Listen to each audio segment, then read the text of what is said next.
Welcome to the classroom of Aisha. Today we are going to discuss The Caretaker by Harold Pinter. So, Caretaker is a classical tragic comedy and it was first performed in 1960 and became Harold Pinter's first commercially successful production.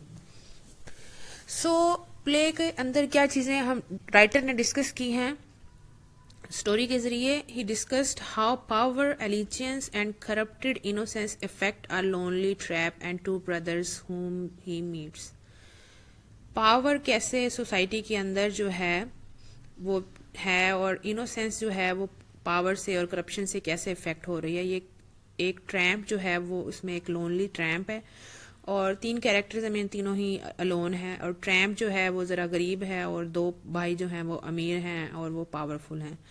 It is a 3 act play and it is also an absurd play.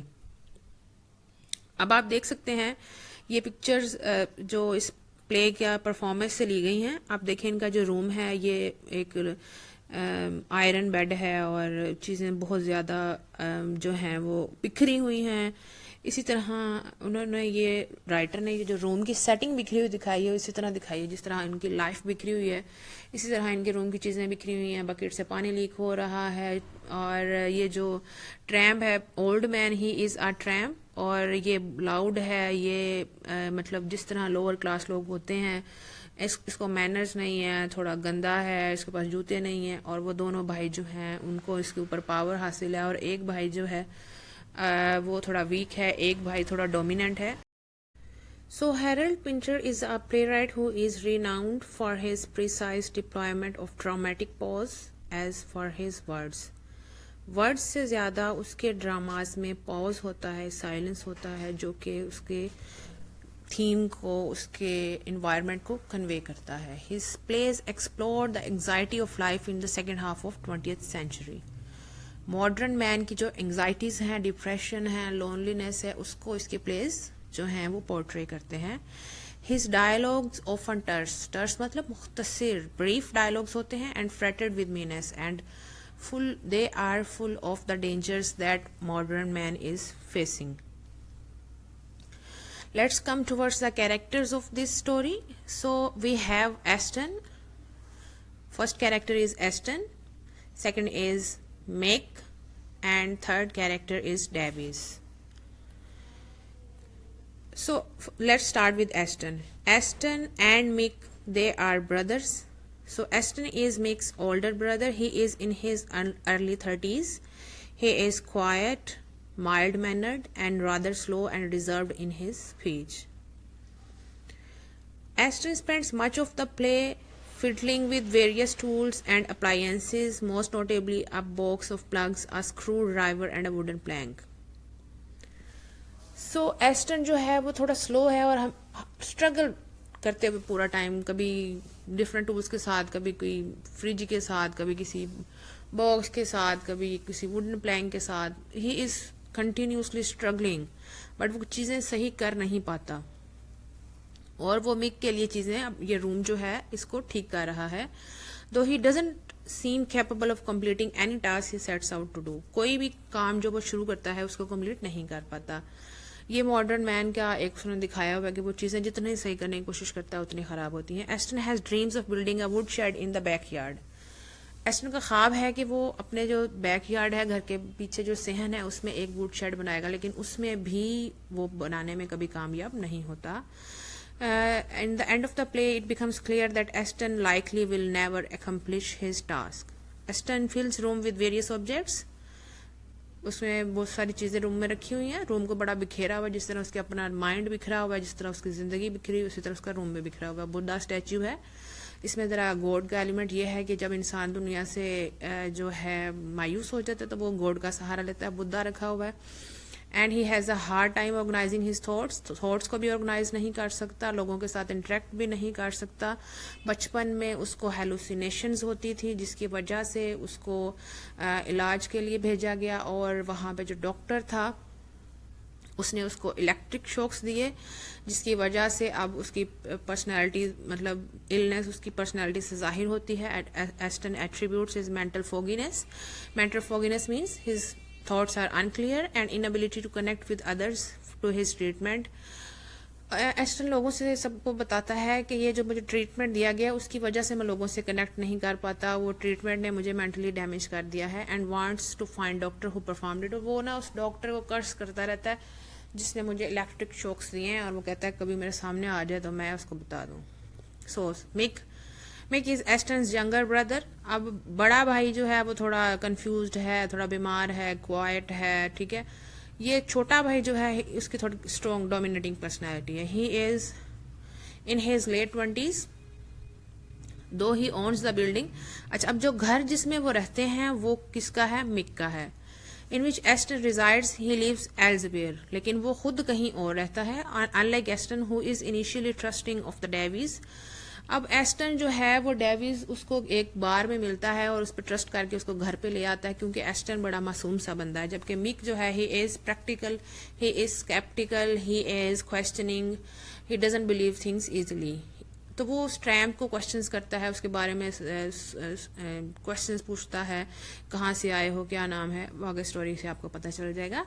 From the very beginning believing that Davies has ulterior motives. वो कहता है कि ये जो गैर बंदा मेरा भाई उठा के लेके आया घर में, इसके कोई ना कोई जो है गलत मकासद है हमारे घर में आने के। जैसे कि हमारे घर में कोई अननोन आ जाए तो हम यही समझते हैं कि मतलब he is going to do something fishy. So Mick repeatedly messes with Davies, बार बार डेविस के साथ वो झगड़ा करता है, उसको कहता है निकलो, और उसको डराता है, और वैक्यूम क्लीनर से भी उसको देखते रहा है। ही इज ऑल्सो, यानी ये उसकी पर्सनालिटी मिक की शो कर रही है कि वो थोड़ा डोमिनेटिंग है, थोड़ा दूसरों के ऊपर अपना रोब जमाने वाला, अपनी पर्सनालिटी दिखाने वाला। He is also highly manipulative, और क्वेश्चंस पूछ पूछ के उसको डराता है, swiftly shifting between sympathising with and attacking him. तो स्टार्ट में ब्लेक है तो वो उसके साथ सिंपथाइज करके उसको अपने घर में जॉब दे देता है, और एंड में उसके साथ उसके ऊपर अटैक करना शुरू कर देता है उस ओल्ड मैन पे।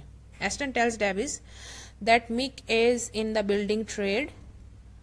डेविस को बताता है एस्टन कि जो मिक उसका छोटा भाई है वो बिल्डिंग ट्रेड में है, यानी बिल्डिंग्स बनाने का काम करता है। और मिक बताता है कि ही इज अ बिजनेसमैन। तो इससे हमें पता चलता है कि वो बड़ा मतलब पैसा कमाने वाला बंदा है। Yet it's never made clear exactly what Mick does और how successful his business is. Mick dreams of one day finishing the building and living there with Aston. वो कोई बिल्डिंग बना रहा है और वो कहता है कि एक दिन मैं उसको कंप्लीट करूंगा और अपने भाई को वहां लेके जाऊंगा और हम वहां रहेंगे।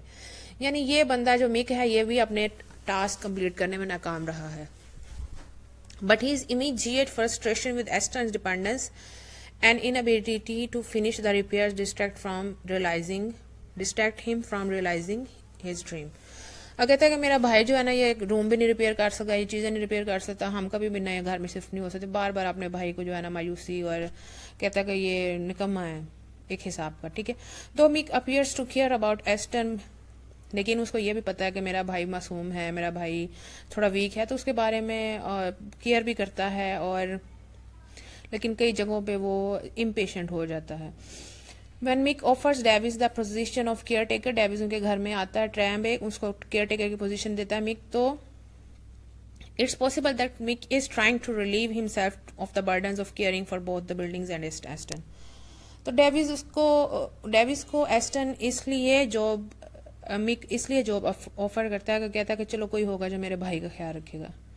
So who is Davis? Davis is an old drifter, ऐसे गली में आवारा फिरने वाला बंदा है जो मतलब जिसका कोई एक ठिकाना नहीं है। He becomes acquainted with place other main characters. बाद में हम जब उनके घर रहने आता है तो उनके साथ जान पहचान होती है। Mick and Aston after Aston intervenes in a brawl at a cafe in which Davies was involved. Cafe पे एस्टन डेविस जो है उसकी लड़ाई हो रही होती है, वहाँ पे उसकी जॉब खत्म हो जाती है, तो एस्टन उसको कहता है कि चलो जी हमारे घर चलो, हम मिल के रहेंगे, मैं तुम्हें मतलब सिर्फ उसको एक नाइट के लिए लेके जाता है। लेकिन डेविस वहाँ पे आकर जनाब चौड़ा हो जाता है, कहता है मैं तो यहीं रहूँगा। तो थोड़ी सी ऑफर करते हैं और वो रहता है। और जैसा कि लोअर क्लास लोग होते हैं उन्होंने दिखाया कि वो लाउड है, एरोगेंट है, ओवर कॉन्फिडेंट है, और ये he believes everyone is out to get him and blames others. अब वो जो उसकी भी गलतियां होती हैं वो कहता है कि सारे मेरे पीछे ही पड़े हुए हैं, सारे मुझे ही बुरा कहते हैं, और वो जनाब बाइस्ड है ब्लैक्स के, खास तौर पे फॉरेनर्स के, फ्रेंच के, सब के कहता है कि जनाब ये रेस ऐसे है, ये रेस ऐसे होते हैं, मतलब उनको पसंद नहीं करता। In reality however it's Davies combative nature and unwillingness to work. असल में वो कोई काम करना नहीं चाहता और वो किसी के साथ बना के नहीं रख सकता और वो ब्लेम दूसरों पे देता रहता है. So Davies is extremely ungrateful to the overly generous Aston. जब एस्टन ने उसको घर में रहने की जगह दी तो डेविस को चाहिए था कि शुक्रिया अदा करता, बट वो उसके जनाब बाद में एस्टन का ही गला पड़ जाता है. Repeatedly finding reasons to complain about the room and its inhabitants. और बार बार रीजंस ढूंढता है, कमरे में ये चीज़ नहीं है, कमरे में वो चीज़ नहीं है, कमरा ये है वो है, और मिक और एस्टन को ये भी बुराइयां करता है. He believes everyone is out to get him and blame others. So let's come towards the summary of the play. Before the play begins, Aston intervened and rescued Davies from a brawl.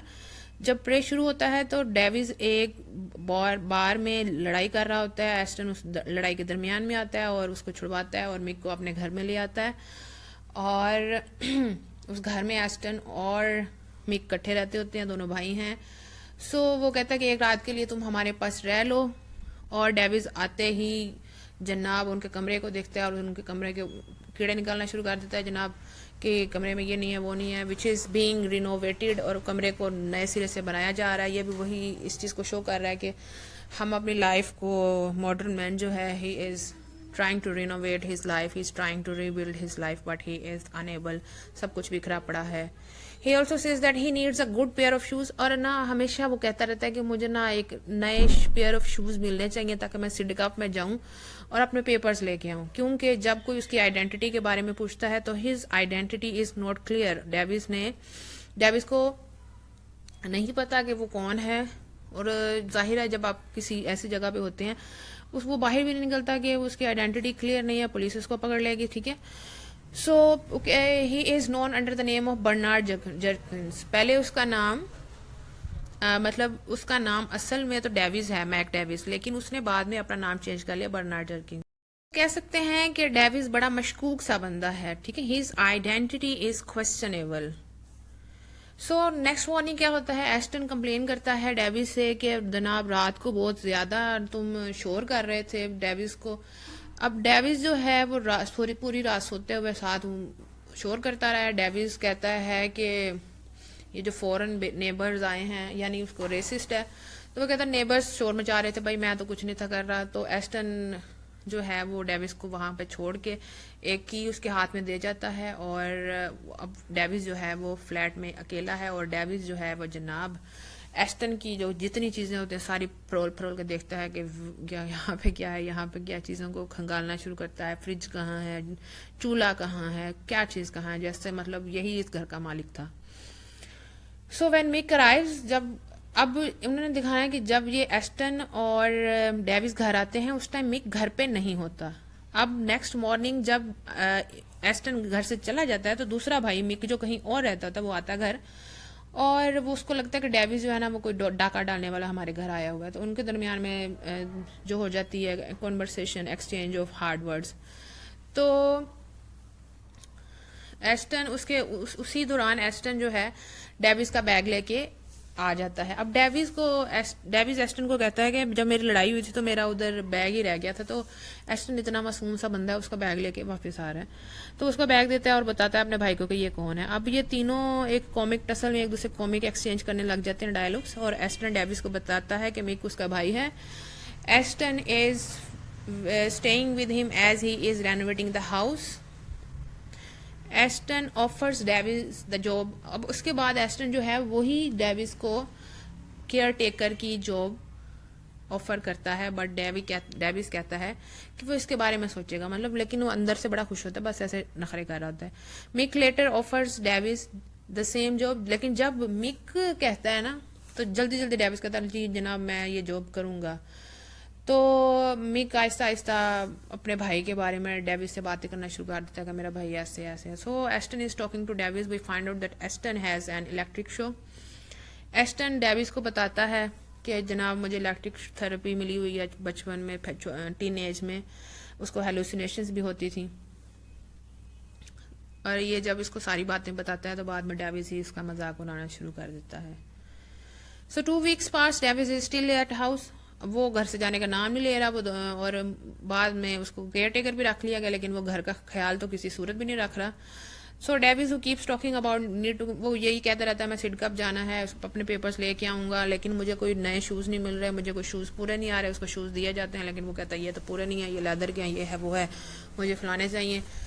सो और रात को वो हमेशा शोर मचाता रहता सोते हुए। सो ये भी शो कर रहा है कि डेविस डिस्टर्ब्ड है। Only for Davies to threaten him with a knife. Aston उठता है और डेविस को नाइफ से थ्रेटन करता है और कहता है कि वो कि मैं किसी असाइलम में नहीं रहा, यानी डेविस एस्टन का मजाक उड़ाता है और कहता है कि ये तो जनाब पागल खाने में रह गया था।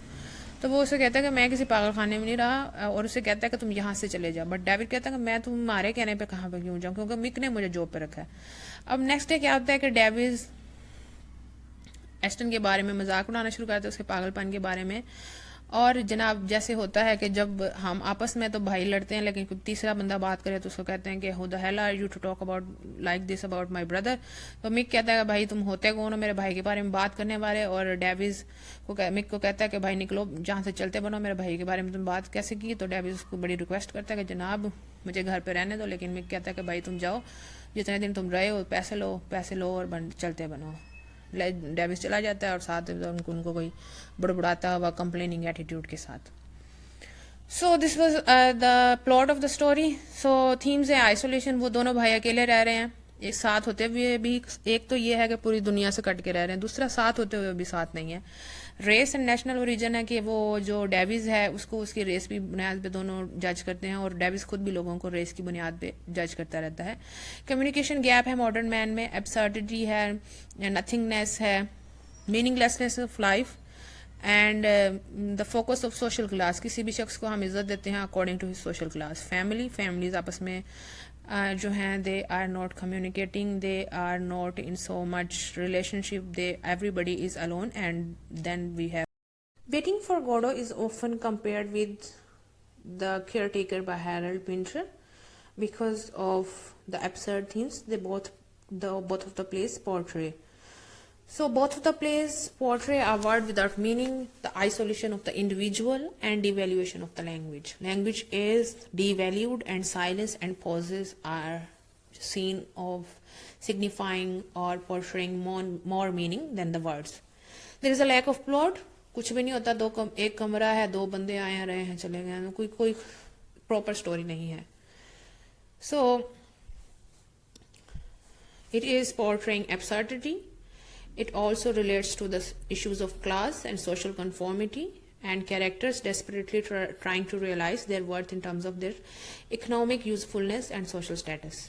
So this is the dilemma of modern man. वो अपनी worth, अपनी कदर, अपनी इकोनॉमिक यूजफुलनेस में, अपने सोशल स्टेटस में ढूंढ रहा है, और सोशल नॉर्म्स के साथ कंफर्म करते हुए अपनी जो है सोसाइटी में प्लेस बनाने की कोशिश कर रहा है, बट ही इज फेलिंग। अब एक पॉइंट मैं आपके साथ शेयर करना चाहूंगी कि इस प्ले में जो हम देखते हैं कि एस्टन के पास बुद्धा है, उसको भी वो एंड में जब गुस्से में आता है तो वो जो बुद्धा स्टैचू होता है उसको भी तोड़ देता है, जिसको वो प्रोबेबली रिलीजियस थीम दिया गया। So Buddha is also a symbol of meditation, of peace. So Buddha is what David, Mick and Aston are not. They are not at peace. They are unable to connect with each other and with themselves. So that is about modern man and modern, you can say that it is a modern comic tragedy. So thank you for watching my video. If you haven't subscribed my channel yet, please subscribe and like